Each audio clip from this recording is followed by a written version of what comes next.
caught me practicing for another day. These words, though, are important words. Gentle shepherd. One of the fruits of the Spirit is gentleness. And sometimes that's just hard to figure out. When we were younger, when I was younger anyway, and about to have my children, I knew that when they were born, their mother would instinctively know what to do with them. And the first thing she did once they were put on her belly was be gentle with them. Too often, guys don't feel and do the same thing. We get nervous about holding them. We're afraid we're going to break them. But eventually, we come around and we hold the child and we're gentle. And we're gentle. Now, as that little bundle of love grows up and the first time that they defy you, you may not feel like gentleness is something that's appropriate to handle the situation. I was never a spanker. I've got 4 kids and only 2 of them have ever felt my hand on their backside. But if you ask them whether I was gentle or not, they would tell you, well, no, because I was a yeller. And at times I think that made them terrified of me. As I've grown older, that's changed. And gentleness has become more a part of who I am. Where does that come from? And how are we able to obtain gentleness? Well, I think as part of the aging process, at least for me, I found that there are things that used to bother me that don't bother me so much anymore. I can shake them off. The scripture tells us that a person with gray hair is a person with wisdom. Well, I got the gray hair. I'm not sure I have the wisdom, but I know that I can be more and more gentle with the situations that I find myself in. Sometimes it takes a deep breath, a change of where my attention's pointed to, and then the situation just goes away.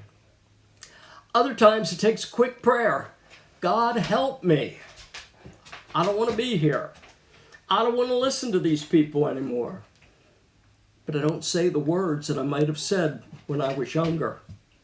Gentleness has become a part of who I am because I believe God's touched my life and given me that fruit. So if you don't have it, how do you get it? Well, I'm going to suggest to you that spending a little bit of time in your scriptures, if not on a daily basis, at least a couple times a week, is going to help you deepen your relationship with God. You're going to learn about His characteristics, and you're going to see how He's able to impart some of those characteristics, probably all of those characteristics, into your own life if you ask Him to. You're going to read things like 1 Corinthians 13, and you're going to find out all there is to know about love. And some of those characteristics of love you're going to find really make a lot of sense in your own life. Could be that you've picked up some of them already. You know, love is gentle. Love is kind. Love doesn't keep records of wrong. Love's willing to forgive. Sounds like gentleness to me. And there are times when we have to be just like Jesus. To get away from everything. To spend some alone time. And there's a t-shirt that's going around right now that says, Jesus took naps. Maybe you should too. Well, that's not such bad advice. We find Jesus asleep on a boat as they cross the storm, he and the disciples cross the stormy sea. We find Jesus climbing up onto the top of a mountain to get away from all the hubbub of life. And we see him come back refreshed and handling people with gentleness. We don't really need to yell and scream our head off at the person that cuts us off as we're driving down the road. We don't need to count the number of things in the grocery cart of the person that's into 10 items or less and then react when we count to 12 or to 13 or even 11. We can wait with patience. We can take our turn, even if it means somebody's gotten in front of us. So this idea of a gentle shepherd isn't so far-fetched, and it can become part of who we are. You know, in the 23rd Psalm, David wrote to us and said, He maketh me to lie down in green pastures. He leads me beside the still waters. He restores my soul. He leads me in the path of righteousness for his name's sake.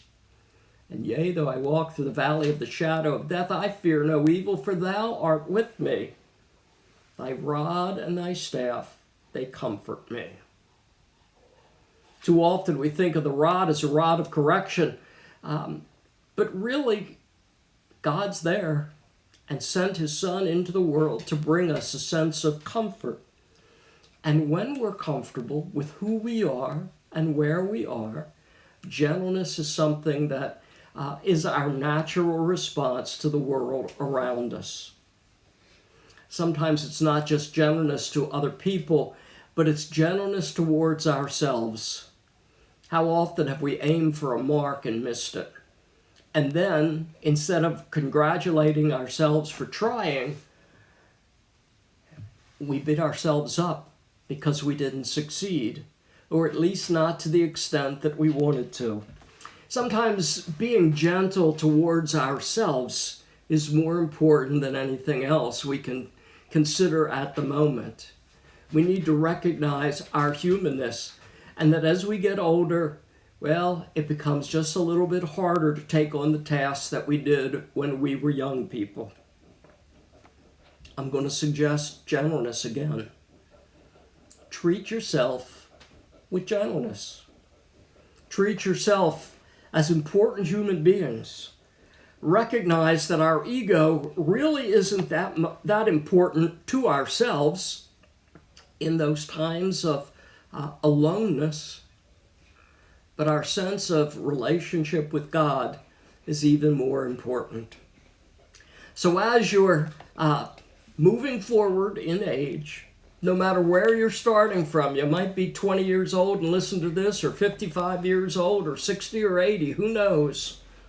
You got to be gentle with yourself. And then the words, gentle shepherd, come and lead us, for we need you to help us find our way, become more real to us on a personal level. Be gentle. Follow and utilize those fruits of the Spirit that God has given you. See you later. Bye-bye.